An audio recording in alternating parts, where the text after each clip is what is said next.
Hello everyone, and welcome to another Digimon Model Kit overview. This time I'm going to be looking at the Figurized Standard Amplified Beelzemon. And yes, it has been a while since I've done one of these model kit overviews. I just thought I'd catch myself up. I have actually built all the other model kits that I haven't covered on this channel yet, but obviously I haven't covered those ones yet. So depending on how this goes view-wise, I might either continue doing overviews or I might just have this be the last one.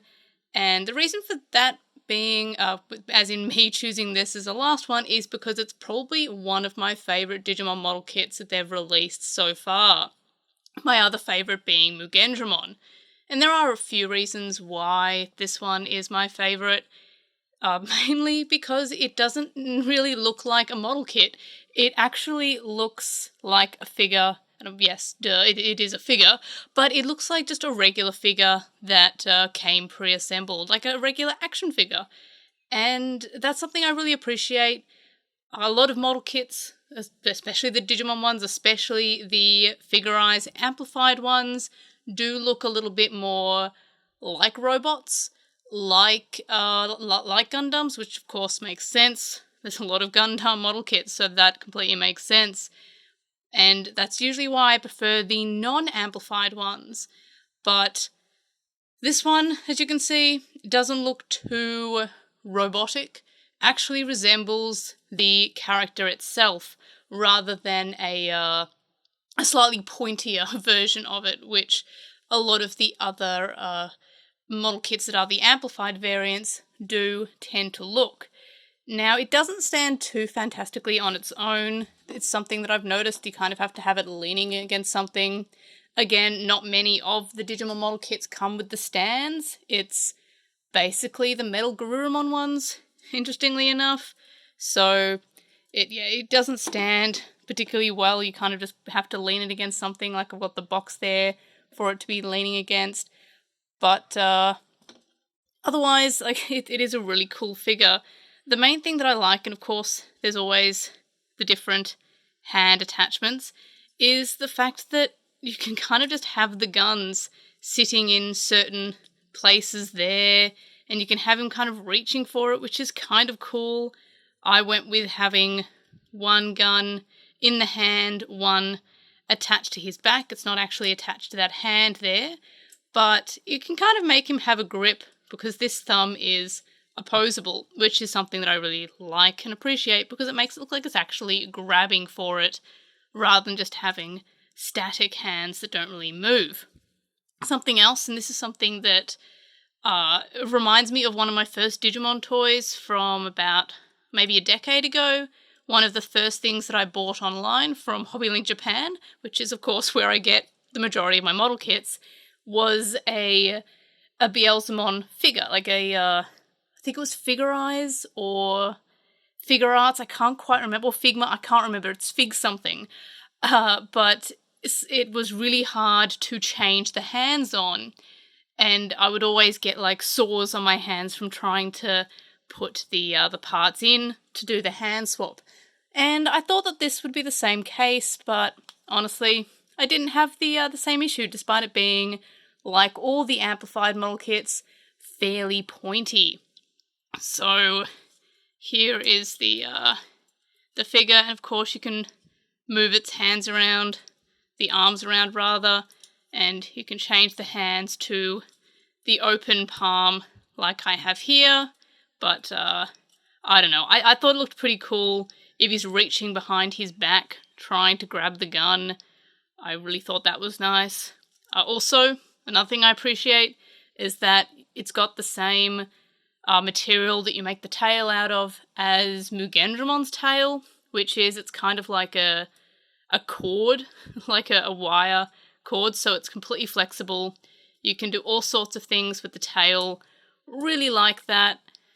Such a minor thing, but it is just so nice to make the tail actually movable. It's not just a plastic tail that doesn't move. You can actually make it move, which makes it look more dramatic. You can kind of pose it to whatever position he's in. Maybe if he's moving that way, it'll be, oh, I've just pulled the end of the tail off.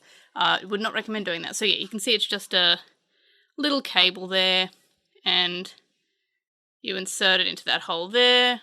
So it's, yeah, pretty straightforward to put together, even if you're dumb and like me, and pull it off when you're trying to show how flexible the tail is. So that is something that I like.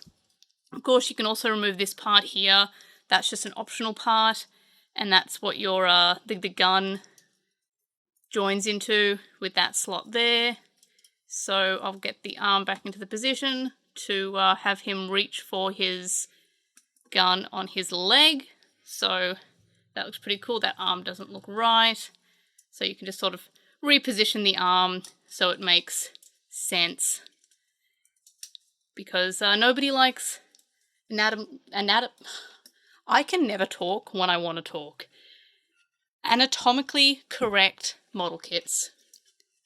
By which I mean I'm usually too lazy to mind, but whenever I have people over or whenever I show people pictures of my figures, everyone always calls me out that they don't make actual sense, anatomy-wise. So, yeah, again, it doesn't stand particularly well. It doesn't come with the plastic stands, the action bases, I think they're called, so you kind of have to prop them up against something. I typically don't like to use the stands. I like to try to get away without using them. So I have a lot of figures leaning on other figures and leaning against like books or like the wall. So kind of have to have figures kind of like all huddled together so they can stand up, which is a problem with a lot of the figures except for like the Gem series, which typically have bases. But yeah, so this figure, probably one of my favourite Digimon ones. Again, up there with the Mugendramon figure, which I believe I've covered. I'm pretty sure I covered it. It's definitely my favourite. But this one definitely comes behind, close in second place. There is, of course, the Shine Greymon figure that's coming, or model kit rather, that's coming out this month, I believe. So that is pretty exciting. I'm looking forward to building that, especially because I've built every other Digimon model kit. So, yeah, if you are interested in Digimon figures, and even if you're not particularly interested in model kits, I would definitely recommend the Beelzemon figure. It wasn't too hard to build, and I'm not that great at building things. I'm not that great at putting things together, and you should know this if you've seen any of my other videos. I struggle quite a lot at putting things together. And yeah, I'm a big fan of this one. And of course it comes with a big box, but not as big as Mugendramon's box, thankfully. So you kind of see it gives you various ideas about how to display it on the box. Like so. See, different hands, you can do different things with the guns.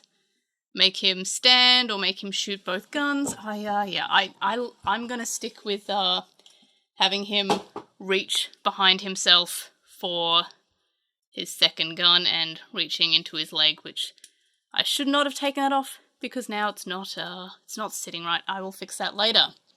So let's lean him against there. So yes, definitely recommend this model kit. Definitely one of the best Digimon model kits they've made. I'm looking forward to them to release more because I built all of my Digimon model kits that I had in my backlog over Christmas. So I've just been kind of sitting here waiting for Shine Greymon to come out, and that's basically where I'm at. There's also Black War Greymon coming out in August, I believe, so that's also exciting. So, yes, that's it for this model kit. Again, depending on what the views of this video is like, I might continue to do model kit overviews. This is kind of like an experimental return to this video type, so if you like this video type, make sure to like, comment, subscribe if you haven't already.